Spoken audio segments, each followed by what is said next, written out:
What's up? Black men must learn Black history in order to have a grounded Black identity.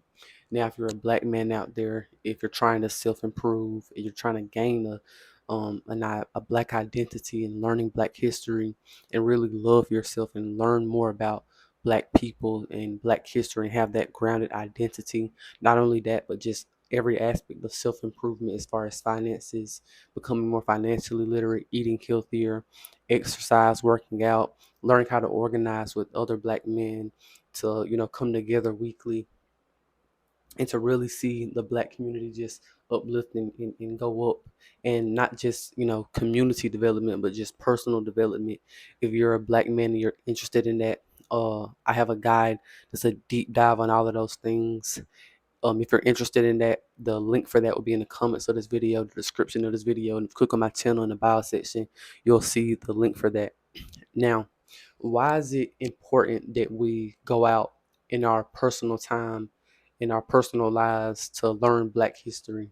And I'm saying this as a person who has not done as much research as I want to, and as as I should be doing. I should be doing a lot more of it.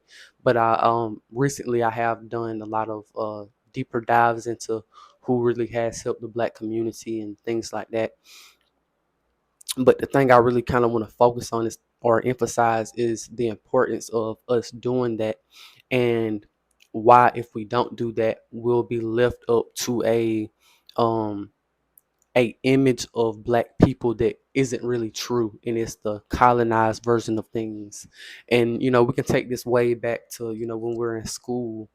uh One of my friends that I used to talk to over the phone, that I still talk to, he talked about how he went to an all white school, and how it's, you just develop identity issues when you're the only Black person, and your school is like majority white.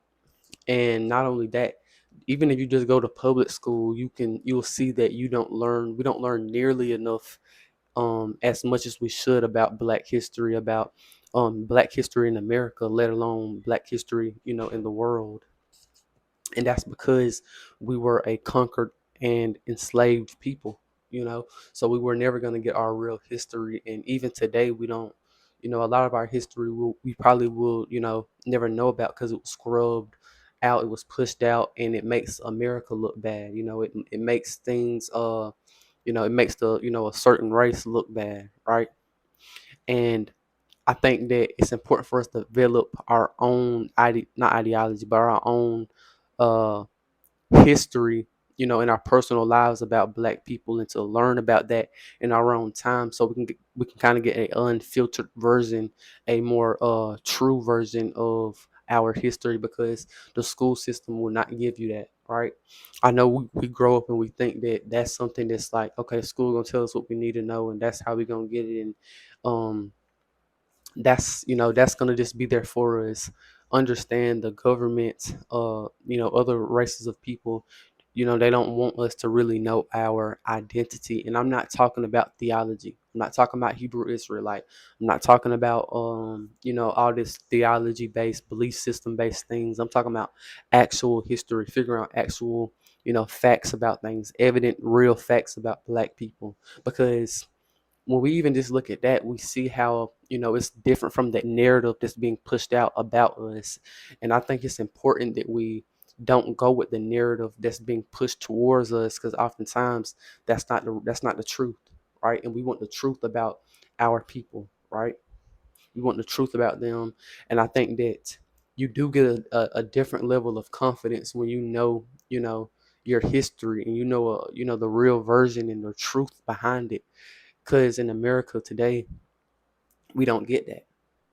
And you can even see with, our president, he's trying to push all of that out. Anything that make America look bad, anything that made America look evil, right? Because, in school we learned about, we learned about Hitler, we learned about all these evil people, but what about the people who, they committed so many atrocities against us, right? We don't learn about those people as much, right? But we learn about, this other guy who did all this bad stuff, which it was bad and it was evil, but we don't acknowledge the evil that was done on this soil.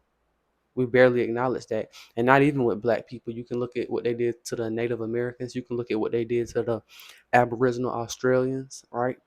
And this isn't to play a game of uh learn your history and don't do nothing about it. We need to know this and have a strong grounded identity and the confidence in ourselves to say, you know what, I'm not going to be whitewashed. I'm not about to just go for everything they say, right?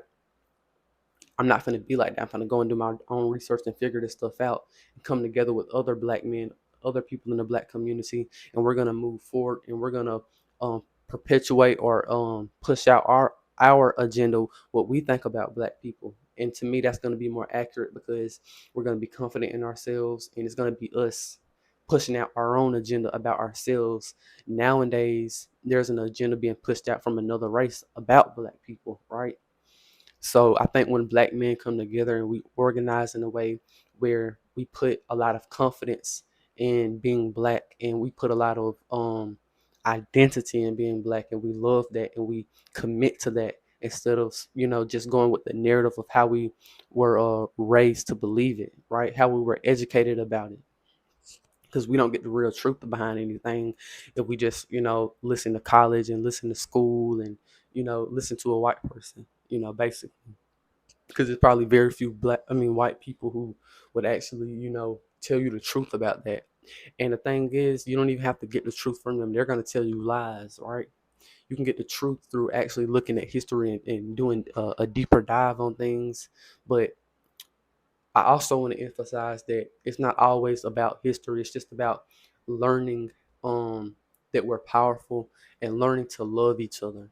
I think that that's something that's very important. And when we have that shared narrative about each other, not a negative one, but a positive one, about our history and about things that we share throughout history, just what we went through, we can come together and we can say we're about to make history. We're about to do great things. We're about to have sovereignty. We're about to prosper, and we're about to do things where nobody can stop us, and we're going to defend ourselves. All right.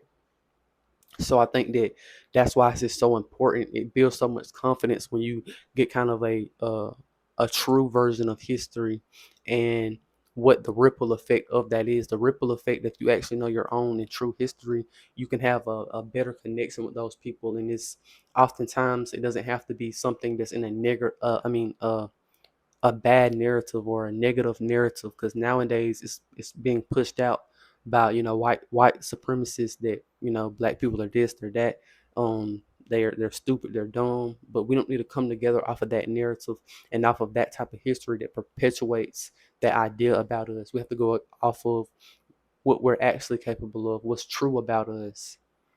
And I think when we do that, that's when we really can be strong and powerful, and we can go out there and just create, not just being these people who say that, oh, we the real this and we the real that, we the real Israelites, and we no, this not on belief system, this not on ideology, right? This is not on religion. This is going to be on actual facts coming together and doing something today, but also educating ourselves on the true history, not on the narrative pushed history that's not true. So that's pretty much all I got to say. Peace out.